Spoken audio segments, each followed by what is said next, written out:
were you able to get the story? No. Hola, ¿cómo estás?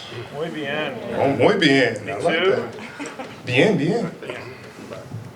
Richard, were you surprised at all by sort of the way that the play at the end of the half, the field goal and everything sort of took off nationally and all the conversation about it and everything? Or No, not really. I mean, this is the league. They need something to talk about. They need something to make themselves more relevant. How much did the Bills going into your legs get under your skin? Not much really at all. I mean, they were just cut blocking. I mean, a lot of people do that. They can't block you regularly. They got to cut it. So teams do that, receivers especially. have you gone back to look? I mean, try to see if you heard a whistle or anything like that on the film? Or Yeah, there was no whistle. So, the league goes back and hindsights everything and says this and says that because they want to appease the fans. But I know the rule book and I know exactly what I was doing on the play. So it's very similar to a free play, for all the uninformed people out there. If you watch Aaron Rodgers or a lot of times in any team, they draw a team off sides.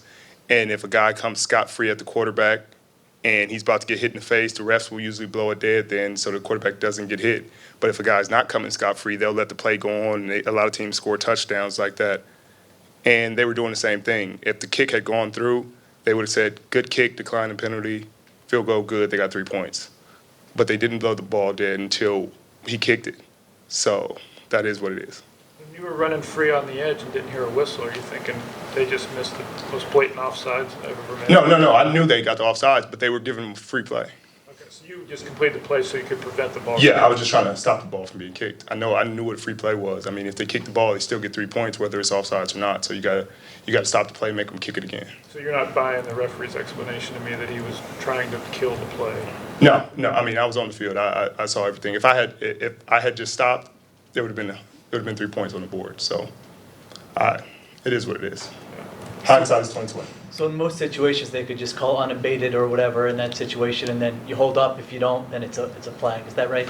Exactly. If I jump off sides and I would have pulled back and just stopped, they would have just kicked the ball. It would have been a field goal good. They would have declined the penalty, and they'd be kicking the ball off the next play. So as long as he was going to get kicked, you were going to. Yeah, as long as he was kicking the ball, I was going to try to block it. How hard- That's the difference, though. Most quarterbacks, when they're about to get sacked, they throw the ball into the ground, or a kicker in that situation would just not kick the ball. You see somebody standing right in front of the ball, you don't kick the ball. You don't want to put yourself in harm's way. They'll put yourself in harm's way. You see my trajectory. The ball is still on the ground. There's no other way to block it. Usually we don't run into the kicker because the ball is already kicked. When the ball is sitting there on the ground, there's no other way to get there but to go at that angle. So people are like, what is the angle that you were going at? You're trying to hurt the kicker. No, there's no other angle. But most of you guys aren't athletes and never play a sport and will never do anything athletic in your life. So it's hard for you to understand. Thanks for saying most. Yeah, of course not talking about you. Come on. the tweet from the Buffalo kicker's wife, how surprising was that? It's not surprising at all. I mean, this is a day and age, you got Ku Klux Klan running around. People say whatever they want, and there's very little consequence. For her to say something like that and then have a BS apology like she did, I mean, it's just the way of the world. I don't let it bother me. It's something I'm very used to, it's just the way people are, the way people were raised. Does that sadden you? It's more disappointing than anything, but it's also something that's understandable. Ignorance has always been in the world. The core of this country has been built off slavery and people owning people. So, anytime you understand that's the core principles of the way a nation was built, then you got to have some kind of, sympathy for it. Do you shield your family from that, or in this particular case, or do you just say, look at this? Well, my son's too young to understand it, but no, I don't shield myself from it. I'm sure if she came up trying to execute the actions that she said she would, I'm sure my family would have something to say about that. Do you get that kind of stuff not from someone who everyone kind of knows, but just from random fans and people on social media often? Yeah, you get it from the social media cowards all the time, but nobody's ever said it to my face. Most people don't live that kind of life. People are much more brave behind the screen. No consequence, no chance of any altercation or anything, any consequence. When somebody actually has to say something to someone's face and deal with the consequences, they're a lot more reserved. What's your take on the election results from last night? I guess expected. you know, like I said, it's time and age. You know, people are showing their true colors. So he helped people show their true colors. So I guess this is a culmination of it. Does football? Does the Super Bowl come up at all this week? I mean, playing the Patriots again, and kind of the way that No, did, or? I mean we don't really think about it. It's another game, regular season game. You know, trying to win. Super Bowl was a couple years ago, so I mean, they got new guys. We got a lot of new guys, and just trying to win the ball game. You faced them twice now in your career. What's difficult about facing a Tom Brady team and a Tom Brady offense? You just got to tackle well. You got to tackle well, be ready for quick passes and the occasional shot. He's very creative in the way he manipulates the defense. He does a great job with his eyes. And obviously, staying off of him, they got several rules to protect him in various situations. So you got to be careful how you sack him. Does it ever get easier facing him? I mean, seeing him a number of times, does it help with the familiarity, or is he able to adapt every time? I don't know. We've only seen him twice, but I think you'd have to ask some of his division opponents more because they see him more than we do. This is the second time in 6 years I've seen him.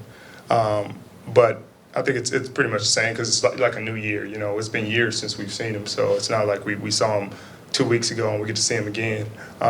So every time it's kind of a new adventure, a new season, a new approach. Why have teams been able to have success against you guys on third downs the last few weeks? This week, I mean, I guess it's something new every week. 1 week it was a few pick plays and things like that you know are pretty much indefensible. If you're not calling offensive PI this week, you know Tyrod would played a heck of a game. He got out of some things that would have been sacks. I think there were 7 3rd and 2 or shorter. Or you know we had shots at him, but they leaned forward. You know it's a game of inches. So we just you know correct the little things that we can and continue to move on. You mentioned tackling being important. Was it a technique thing last week, or was it the players on Monday night that made some of those sure tackles not quite so sure? They made some good plays. You know, Tyrod got out of quite a few of them himself. Shady McCoy, and then some of them you got him corralled. It's like you know he made 2-3 people miss and then lost 2 yards on the play. So, you know, anytime you play people like that who shake and juke and jive a lot, you're going to have to deal with things like that. And you deal with a scrambling quarterback. You know, a couple times they had him wrapped up, and he spent out. He's an incredibly athletic guy. You're going to deal with some of that. So it just comes with territory. The hit on the last play, how often does that happen? Like nobody notices it maybe because it's just not that situation? All the time. All the time. It happens all the time. I've done that plenty of situations. But it's similar to people say, oh, the receiver's defenseless. You shouldn't have hit him like that. And then you see cut blocks and you're like, well, that's a legal play. It's funny, the hypocrisy in that.